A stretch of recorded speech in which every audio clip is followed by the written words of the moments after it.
تھے اور جنہیں سمجھ آ رہی تھی وہ زیادہ محظوظ ہو رہے تھے، اور جنہیں سمجھ نہیں بھی آ رہی تھی تو وہ بھی یقیناً اس سے لطف اٹھا رہے تھے۔ میں ہمارے انتہائی مخدوم و مکرم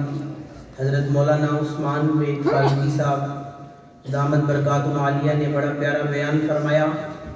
اور ان نے ایک بات فرمائی کہ وہ حیدرآباد کا جو نواب، اس نے یہ کہا کہ میں سارا مدرسے کا خرچہ اٹھا لیتا ہوں۔ تو میں یہاں ایک بات ضروری سمجھوں گا کہنا کہ الحمدللہ حیدرآباد کے نواب کی طرح کے لوگ ہمارے ممبر میں بھی موجود ہیں، اور اللہ کا شکر ہے ہمارے والد صاحب رحمۃ اللہ علیہ جب اس دنیا سے چلے گئے تو ہمارے لیے ایک بہت بڑی آزمائش تھی، ہمارے لیے ایک بڑا مشکل مرحلہ تھا۔ اکثر لوگوں کی زبان پر یہ تھا کہ اب یہ بچے کیا کریں گے، اب یہ دیکھنے کو سارے لوگ بڑی اپنی آنکھوں کو کھول کر ہر طرف سے ہمیں سننے کو باتیں مل رہی تھی، لیکن دراصل میرے رب کا کرم کہ دین کے کام کبھی رکا نہیں کرتے۔ یقیناً آج اس کمی کو دنیا کا کوئی شخص بھی پورا نہیں کر سکتا کہ ایک وقت تھا کہ یہاں میزبانی کے لیے اور ہمارے ساتھ تیاری کے لیے ہمارے والد محترم پروفیسر امین مشتاق صاحب رحمۃ اللہ علیہ ایک ایک کام کو دیکھ کر سارے سلسلے کو ہمارے ساتھ دن بھی جاگ کر رات بھی جاگ کر تیاری کیا کرتے تھے۔ اور تشریف لانے والوں میں میرے شیخ، میرے استاد، میرے یقیناً اگر میں ان کو اپنے دل کی ٹھنڈک کہوں،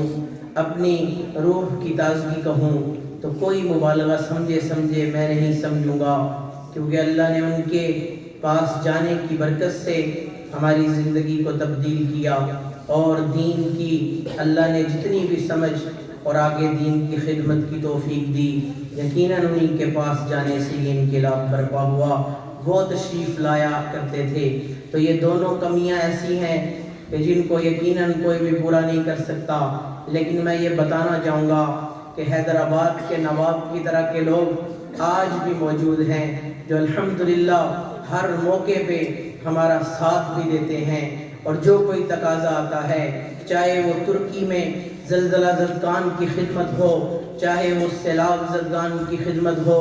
چاہے وہ فلسطین والوں کے لیے پیسے بھیجنے ہوں، چاہے وہ ادارے کا راشن ہو، چاہے وہ اساتذہ کی تنخواہیں ہوں، مانا مشکل وقت بھی آ جایا کرتے ہیں، لیکن میرا رب مدد فرماتا ہے، اہل خیر کو متوجہ فرماتا ہے، اور ایسے قلوب آج بھی موجود ہیں جو اپنا پیٹ کاٹ کر کے الحمدللہ ادارے کے ساتھ تعاون کرتے ہیں، اور یہ لاکھوں کا کام آپ کے سامنے چلتا نظر آ رہا ہے۔ یقیناً اسے کوئی ایک بندہ نہیں چلا سکتا۔ اللہ سے دعا ہے اللہ ایسے معاونین کو جزائے خیر عطا فرمائے۔ میں بڑے محبت والوں کے نام لینا چاہتا ہوں، اور میرے دل میں ان کے نام بڑی محبت سے مچل رہے ہیں، وہ مجمع میں بھی تشریف فرما ہیں، لیکن وقت کے اختصار کے تحت میں سب کا نام بھی نہیں لے پا رہا، سب کا شکریہ بھی نہیں ادا کر پا رہا، لیکن اللہ آپ کا آنا قبول فرمائے۔ یہی کہہ سکتا ہوں کہ اللہ آپ کے آنے پہ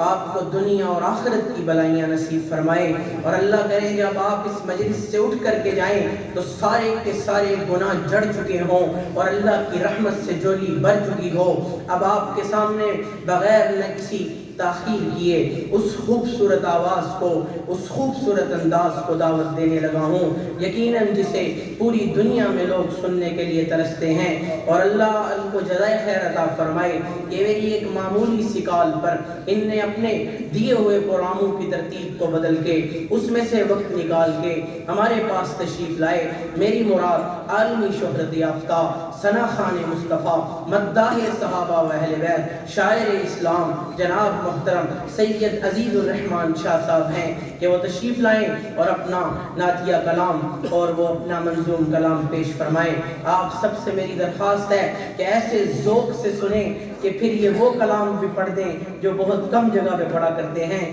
آپ کے سامنے اب تشریف لاتے ہیں سید عزیز الرحمان شاہ صاحب۔